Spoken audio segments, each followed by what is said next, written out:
बहुत पुरानी बात है। सोमपुर नाम के एक छोटे से गांव में मदन नाम का एक गरीब आदमी रहता था। उसके परिवार में उसकी एक बूढ़ी माँ ही थी जो अक्सर बीमार ही रहा करती थी। मदन अपना और अपनी माँ का पेट पालने के लिए गांव के ही बाहर एक जलेबी और समोसे की छोटी सी दुकान चलाया करता था। अरे भाई मोहन यार, आज तो बहुत ही ज्यादा थक गया हूँ। दोपहर हो गई है खेत में काम करते हुए और अब भूख भी लगने लगी है। चलो मदन की दुकान से कुछ खा लिया जाए। हाँ यार, थक तो मैं भी गया हूँ और मन तो मेरा भी कर रहा है कि चलकर कुछ खा लिया जाए, क्योंकि शाम तक हमें यहीं पर रहना है। और तुम्हें तो पता ही है कि मुझे भूख बर्दाश्त नहीं होती है। तो फिर चलो चलते हैं मदन की दुकान पर।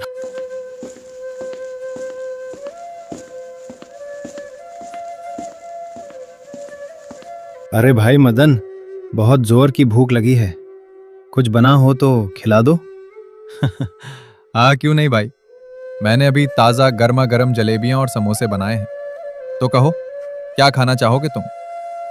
मदन भाई, एक काम करो, तुम 20 रुपए के समोसे और 20 रुपए की ही जलेबी कर दो। ठीक है भाई, बस एक मिनट। फिर मदन जल्दी से किशन और मोहन को 20 रुपए के समोसे और 20 की जलेबी दे देता है।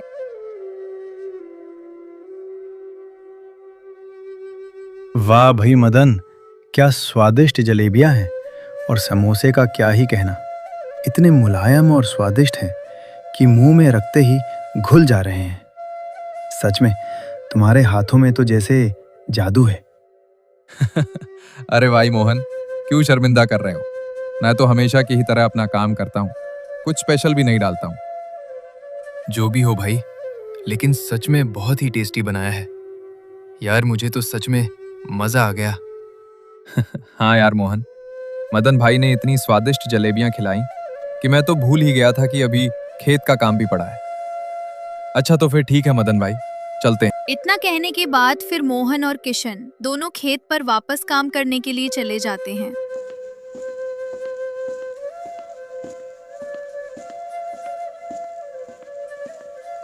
और फिर इधर मदन अपने काम में जुट जाता है। धीरे धीरे करके शाम तक मदन ने अपनी दुकान का सारा काम खत्म किया और फिर घर के लिए चला जाता है। आ गया बेटा। चल, मैंने आज खाना बनाया है, थोड़ा सा खा ले। माँ, मैंने आपको मना किया है ना कि आप कुछ भी मत किया करो। मैं दुकान से लौटकर कर लिया करूंगा, लेकिन आप तो मेरी कभी सुनते ही नहीं हो। तू भी तो मेरी बात नहीं सुनता है बेटा। मैं तुझे बार बार कहती रहती हूँ कि शादी कर ले, लेकिन तेरी तो जिद है कि नहीं करनी है। अब तू ही सोच, दिन भर दुकान पर रहने के बाद शाम को जब तू घर आता है तो तेरा भी कोई न कोई होना चाहिए ख्याल रखने के लिए। अच्छा ठीक है माँ, मैं आपकी बात मान लेता हूँ और आप जिस लड़की से कहेंगी मैं उसी से शादी कर लूंगा। समय बीतता गया और फिर मदन ने अपनी माँ की पसंद की हुई लड़की के साथ शादी कर ली।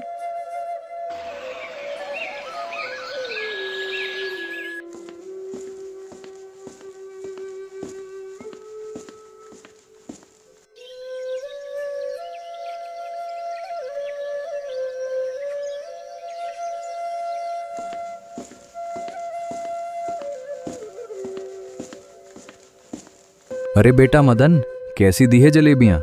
जी 100 रुपए की 1 किलो है, बोलिए कितनी कर दूं आपके लिए? बेटा आधा किलो कर दो, मेरा बहुत दिनों से जलेबी खाने का मन कर रहा था। और जब मैं आज इधर से गुजर रहा था तो मुझे तुम्हारी दुकान में बन रही गर्मा गर्म जलेबियों की खुशबू आई और फिर मैं इधर खींचा चला आया। अच्छा ठीक है दादाजी, ये लीजिए आपकी गर्मा गर्म जलेबियां।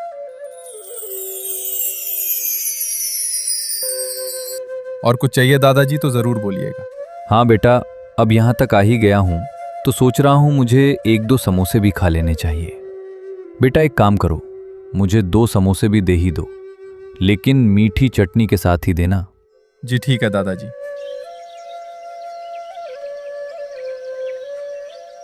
अरे वाह बेटा, तुम्हारे हाथ के बनाए समोसे तो इतने स्वादिष्ट और मुलायम हैं कि मुंह में रखते ही घुल जा रहे हैं। लाजवाब स्वाद है इनका। मेरा तो मन ही नहीं भर रहा है। तो दादा मना किसने किया है? कहिए तो मैं और लगा देता हूँ। नहीं बेटा, बस अब मैं चलता हूँ घर के लिए, देर भी हो रही है।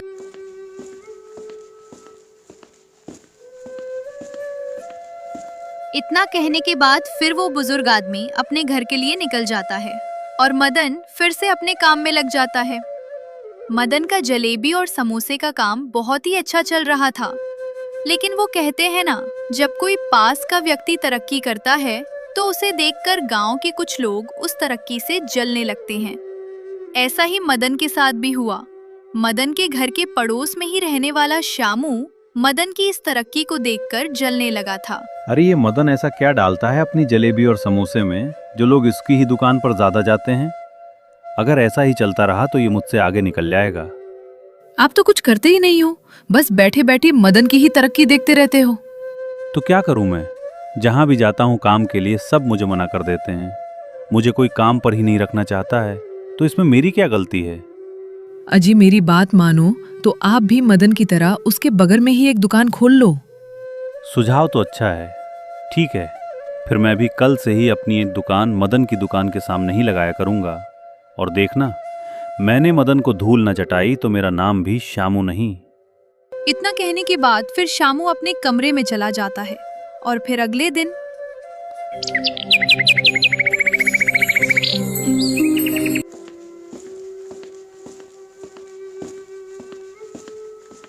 समोसे ले लो, ताजे ताजे और गर्मा गर्म समोसे।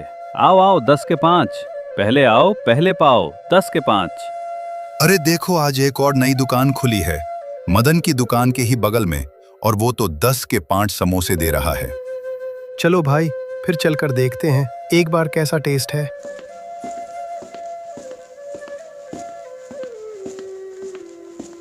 अरे भाई, जरा 2 प्लेट समोसे लगाना। हाँ जरूर, बस 1 मिनट। अरे वाह भाई, ये तो सच में बहुत ही स्वादिष्ट हैं। इन्हें खाकर तो ऐसा लग रहा है कि जैसे मैं जन्नत में आ गया हूं। सच में मजा आ गया। अच्छा शामू भाई, ऐसा क्या जादू कर दिया तुमने जो रातों रात तुम्हारी दुकान के समोसे मदन की दुकान के समोसों से भी ज्यादा स्वादिष्ट हो गए? अरे भाई कुछ नहीं, बस घर का ही एक सीक्रेट मसाला है जिसे मैंने अपने हाथों से बनाया था, उसी को मिलाया है और कुछ भी नहीं। जरा हमें भी तो बता दो, क्या राज है इस जादुई मसाले का? ग्राहक शामू से उस सीक्रेट मसाले के बारे में बहुत पूछता है, लेकिन शामू किसी को भी कुछ भी बताता, बस अपना काम करने में मस्त रहता है। और इधर बेचारा मदन, उसकी दुकान पर तो आज कोई भी ग्राहक नहीं आ रहा था। सब शामू की दुकान से ही सब कुछ ले रहे थे। ये देख मदन उदास हो गया और शाम को जल्दी अपने घर आ जाता है।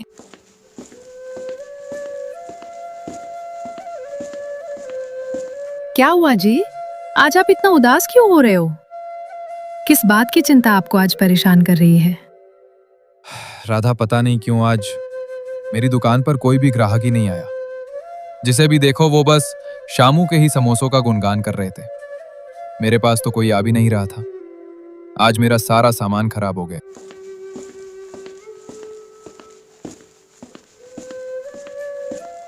कोई बात नहीं बेटा, काम धंधे में ये सब तो होता ही रहता है। जीवन में उतार चढ़ाव तो आता ही रहता है। तुम चिंता मत करो बेटा, सब ठीक हो जाएगा। कैसे ठीक हो जाएगा माँ? आपको तो पता है ना कि अगर मैं कुछ कमाऊंगा नहीं तो घर कैसे चलेगा, आपकी दवाई कैसे आएगी। अगर मैंने कुछ भी नहीं किया तो एक दिन ऐसा भी आएगा कि हमारी रसोई में खाने के लिए एक भी दाना नहीं बचेगा। बेटा तू चिंता मत कर, अब चल कुछ खा भी ले और फिर आराम कर ले। इस बारे में हम कल सुबह बात करेंगे।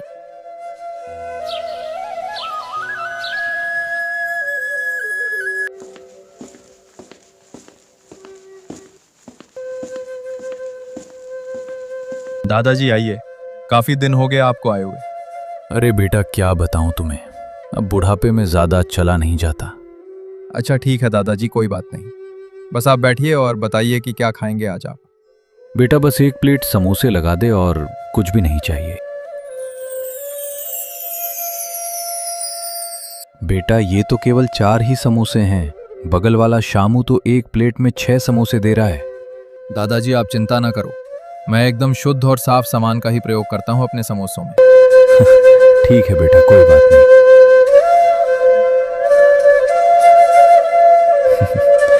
अच्छा बेटा, अब मैं चलता हूँ और ये लो अपने पैसे। फिर वो बुजुर्ग मदन को पैसे देकर वाहन से चला जाता है। धीरे धीरे समय बीतता चला गया। गांव के सभी लोगों को सभी शामू की ही दुकान का सामान अच्छा लगता था।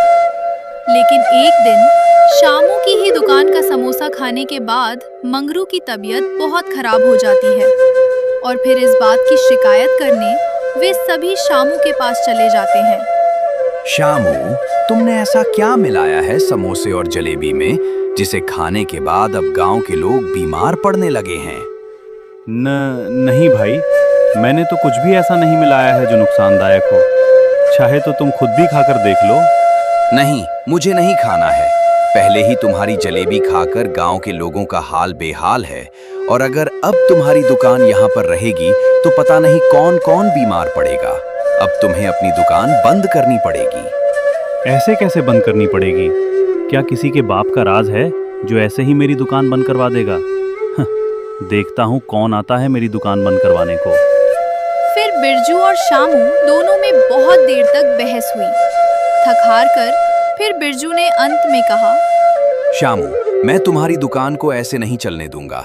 तुम अब किसी को भी नुकसान नहीं पहुंचा पाओगे। मैं इस बात की शिकायत मुखिया से करूंगा। फिर जरा मैं भी तो देखूं कि कैसे नहीं हटाते हो अपनी दुकान यहाँ से। इतना बोलकर फिर बिरजू वहां से सीधा मुखिया के घर चला जाता है।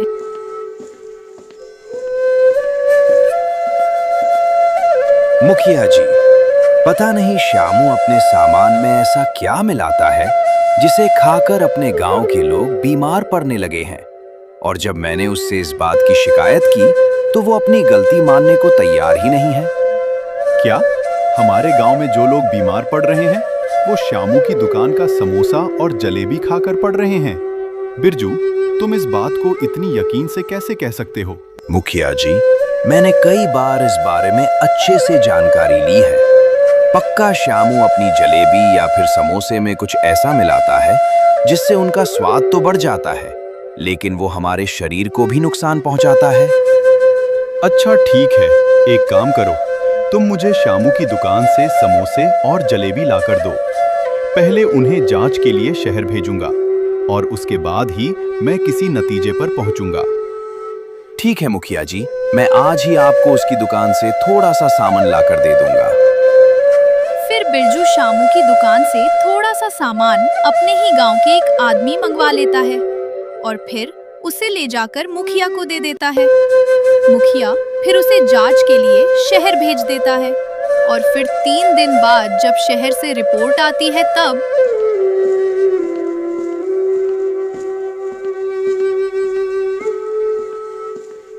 देखो शामू, मैंने तुम्हारे सामान की जांच करवाई है और उसमें तुम दोषी पाए गए हो। तुम्हें अपनी दुकान तो यहाँ से हटानी ही होगी, नहीं तो मैं तुम्हें पुलिस के हवाले कर दूंगा। नहीं नहीं मुखिया जी, मैं जेल नहीं जाना चाहता हूँ। मुझे माफ कर दीजिए। अब से मैं कभी भी ऐसी गलती नहीं करूँगा। ठीक है, लेकिन अब तुम्हें अपनी दुकान यहाँ से हटानी होगी। फिर शामू अपनी गलती मान लेता है और अपनी दुकान वहां से लेकर चला जाता है। फिर गांव के सभी लोग मदन की दुकान पर जाकर उससे माफी मांगते हैं।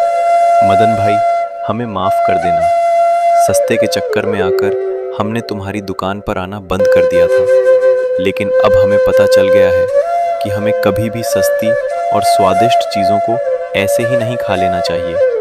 मदन भाई, हमें माफ कर दो। अरे कोई बात नहीं, इसमें आपकी कोई गलती नहीं है। वो तो सब कुछ शामू की ही गलती थी। फिर सभी लोग मदन की दुकान से सामान लेना शुरू कर देते हैं और मदन भी खुश हो जाता है। अब मदन को कभी भी किसी भी चीज की कमी नहीं रह गई थी। अब सब कुछ पहले जैसा हो गया था।